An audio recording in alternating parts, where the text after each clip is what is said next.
بقاو لنا 3 جولات عن نهايه البطوله.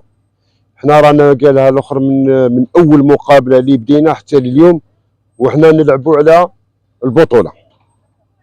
خلصنا مرحله الذهاب في المرتبه الثانيه، دخلنا مرحله العوده بكل قوه. الاولاد كانوا فوحل، كانوا رجاله قاعدين يلعبوا في كره القدم مقابله بمقابله. صرا تعثر مع الفبور، الله غالب. رغم هذا الاولاد عاودوا ولاو حطوا رجلين في الارض، عاودوا ولاو عندنا الهدف هو البطوله، قاعدين نلعبوا عليه. اليوم مقابله نظن 3 نقاط مهمه. بقاو لنا 3 جولات. المقابله الجايه مع شرطه السيف من احسن الفرق، نروحوا نلعبوا معهم مقابله ان شاء الله، وندخلوا ونزيدوا نخرجوا الواد الحد وندخلوا الرحمونيه الجوله الاخرى ان شاء الله. في الجوله الاخرى نكونوا في المرتبه الاولى. الصحه وراهم مشكورين على المجهودات اللي قاعدين يديروا فيها.